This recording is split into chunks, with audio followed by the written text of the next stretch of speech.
Hey guys, in this video I want to show you how I got a very specific 80s metal guitar tone using the Blackstar Amp 3. Now you may have caught my last video, the video right before this one, where I shared a complete 80s metal instrumental song that I wrote, well, just for you guys, just for YouTube here. And I told you in that video I would go over the tones and also the recording process. So we're going to dive deep into that. By the way, if you didn't catch that video, hey, go back and watch it. It's only a couple of minutes long. Go back and check that out and then come back and watch this video. Now let's hear the rhythm tone real quick and then I'll share the settings. No drums, no bass, just one of the rhythm guitars that I recorded.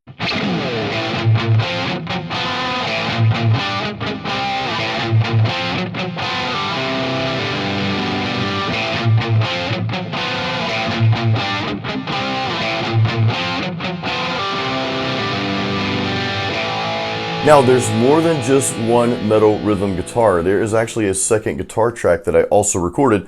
Listen to this and see if you can hear the difference between the one you just heard and this one here.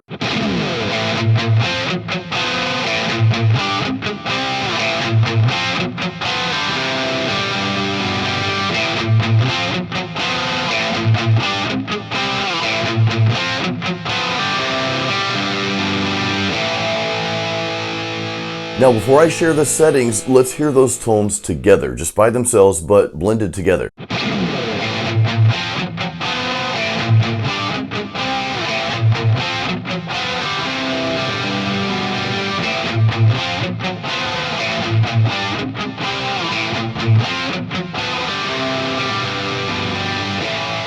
Now, there's a little miking technique that I did for this. Yes, I used a real mic for the tones you just heard, miking up a real guitar cabinet. We're going to go over that. But first, let's turn to the Blackstar Amp 3. I want to share my amp settings, and it might surprise you what channel I use to get these tones. Now, real quick, I need to share the guitar I'm using for this because it's important to note that I'm using passive pickups, okay? These are actually German-made passive pickups here. This is the Schroeder, by the way. It's the Schroeder Marksman 87 guitar. Mike Schroeder himself, he's an independent guitar maker out of Hamburg, Germany. He sent this to me a couple years ago, so big shout out to Mike. Thank you so much, dude. But yeah, we're using passive pickups here. So the Blackstar Amp 3, this is actually a real amplifier. It has 3 different channels here. It's a 100-watt amplifier. Actually, there are some wattage settings. We're going to go over those in a few minutes as well, and what I use for this video, for this track here. And you might be surprised on which channel I use. There are 3 channels. You have a clean, you have a crunch, you have an overdrive. The overdrive, of course, is your metal high gain channel. However, for these 80s metal tones, I chose to use the crunch channel. Now, what's cool about this particular channel, and this is the setting I use, you've got 2 options. You've got like a regular crunch, and then you've got a super crunch. Super crunch kind of sounds like it should be a really good cereal, right? Of course, I use the super crunch here, and let me quickly go over the EQ settings here. Nothing special, nothing outrageous going on. Pretty basic. You can see I've got the bass cut just a little bit. I like to do that for my mixes. You have to understand that the tone that you hear in your room or in your studio when you're just jamming and playing by yourself there, that tone, you usually want to add a little bit of beef to it, right? We all want some beef. However, in the full mix, you don't want low-end frequencies from the guitar overshadowing things like the bass guitar and the kick and so forth. So you wanted to make sure those frequencies are distributed evenly and coming from the appropriate instruments. That's just my opinion when it comes to recording. Moving on, you can see I've got the mids boosted here as well. For that 80s metal style or that hard rock style, I like to have my mids boosted a bit. I've got the treble boosted a little bit as well. We also have this thing called the ISF setting. You can see I've got that towards the British sound. The gain I've got cranked up quite a bit. Again, this is the crunch channel. This isn't the overdrive, the super high gain channel. This is just the crunch channel. We've got it on the super crunch. So the gain cranked up on that channel sounds really good in my opinion. Now the Amp 3 also has a boost function, and this acts just as like a booster in front of the amp, if you will. So I've got that on and I've got that boost cranked up quite a bit as well. It doesn't really add a lot of saturation and distortion per se, but it does tighten things up a bit. The Amp 3 also has reverb, which I really like the way the reverb sounds on the Amp 3. It's really cool. They actually have this dark and light setting. I believe I have it on the dark setting here, and just a touch of reverb. I've got my presence boosted a bit here, and the M3 also gives you a choice of tube simulations, which is a really cool feature. So you've got the EL84, EL34, and the 6L6. I'm using the EL34 setting. Again, the M3 is an actual real amplifier. It is up to 100 watts of power here. You've got this power setting though. You've got 1 watt, 20 watts, and 100 watts. So I'm in a very small 10 by 11 room here. You can barely call this a real studio, okay? Even though I do record professional recordings in this place, believe it or not. But I have got this set on the 20 watt setting. And speaking of that, I want to share where my volume is on this unit with the 20 watt setting here. So you can see my master volume is cranked up there quite a bit, right? It's about, a little bit more than halfway. And my channel volume was cranked up there to about the same. Now, the caveat here is I'm actually running this, and this is for my rhythms. It's for the rhythms that you just heard. I am running the Amp3 through an actual 2x12 cabinet. So you heard the two rhythm tones. Here's what I did. This is a little tactic that I like to use. So you can see for the first rhythm tone where I have my microphone. Actually, I'll play a little bit of this and I'll share where the mic is. You'll see where the mic is here.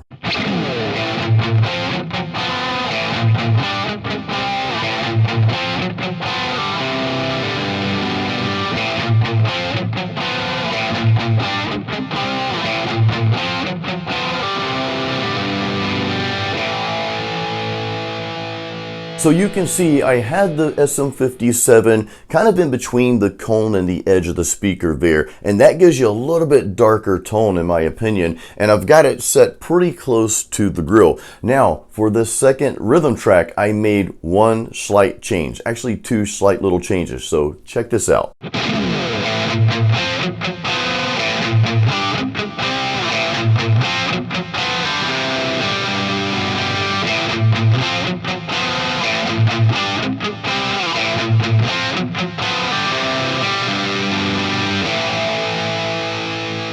This to me is where the magic of recording rhythm guitars comes in. You can see I had the mic moved a little bit closer to the cone, okay?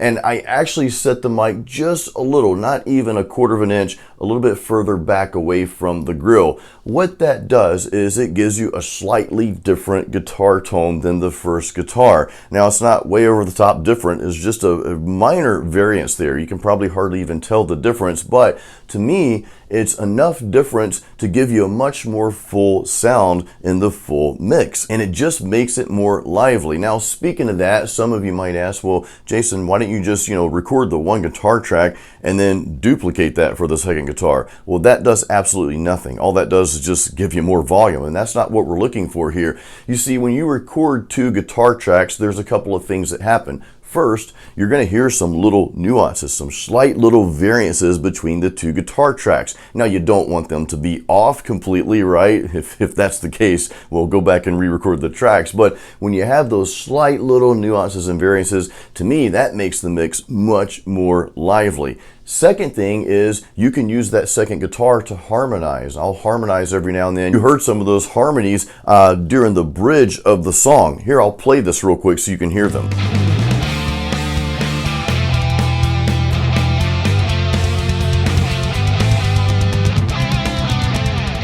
And again, one guitar is hard panned all the way to the left, the second guitar is hard panned all the way to the right, and that just gives you a very beautiful and just rock solid mix. Now we're gonna get to how I recorded the leads, because I did that actually a lot differently, okay? So we're gonna get to that next. However, I just wanna cover the clean tone really quickly here, because I kept the cabinet mic'd up for the clean tone, and really guys, all I did was I just put it on the clean channel here. I boosted the bass and the mids a bit, and this is the sound I got.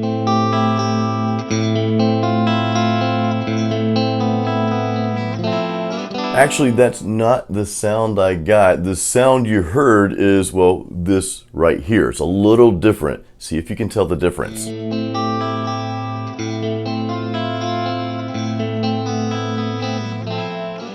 What I did here was I just recorded another clean track. Now, I didn't move the mic around. I just kind of left the mic where it was from the second guitar track, and I left that in the same position for both clean sounds. However, recording two clean guitar tracks hard panning one left, hard panning the other right, you get those little nuances, those little variances, and it almost gives you like an organic stereo chorus effect as well. So I thought that sounded pretty cool. So that's how I recorded the clean guitars. Now let's dig into the settings for the guitar solos. I did something a little different on those.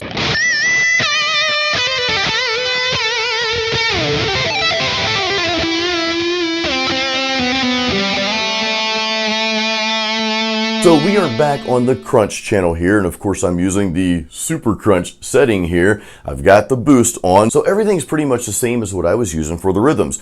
Two differences here. I increased the bass a little bit more and I increased the mids a little bit more. Another difference is I actually used a pedal, but that's not the main difference. We're getting to the main difference in a second here. But I used another distortion pedal in front of the amp.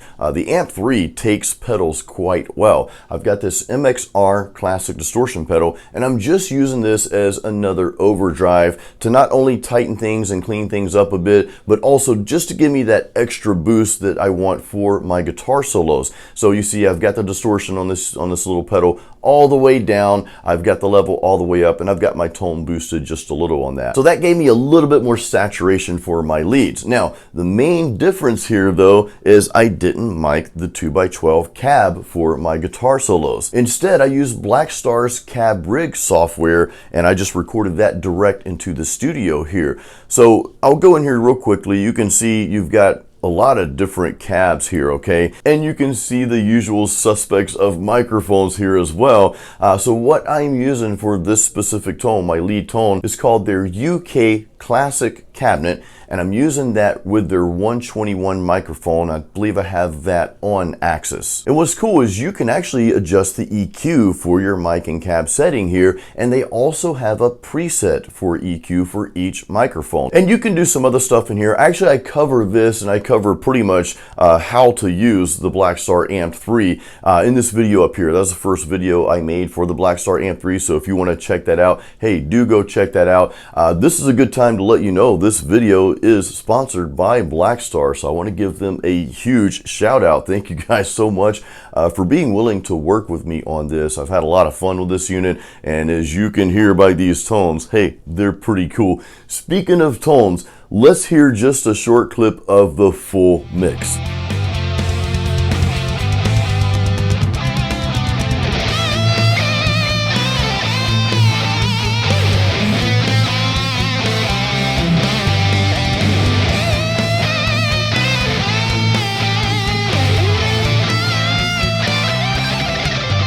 Again, guys, if you didn't catch the entire song, hey, go back to the video prior to this one. I'll leave a link to that video in the description of this video here, and I'll also throw in my complete demo of the Blackstar Amp 3. I'll put both of those links in the description of this video, so make sure you check those out. Hey, and if you guys are interested in the Blackstar Amp 3, I do have a link going to Sweetwater. That is my affiliate link, so I do get rewarded for that if you decide to make a purchase through my link, which, hey, that helps the channel, and I appreciate that, guys. And let me know what you thought about the tones that you heard in this video. I'm really excited about them because most amplifiers I've played through, that channel number 2, if there are 3 channels, I always go to the high gain channel. Rarely do I use the second channel if it's like a crunch channel, but guys, I thought this crunch channel sounded really awesome. The crunch with that super crunch setting, and then if you want to throw a pedal in front of that, that just gives you a really nice tone. So guys, I'd love to know your thoughts on the tones that you heard, and hey, if you have one of the Blackstar amps or the Amp 3 or any of their products, I'd love to know that as well. So hey, drop a comment. Guys, if you like this video, please give it a like and make sure you're subscribed to my channel. I will see you guys on the next video. Until next time, as always, keep it metal.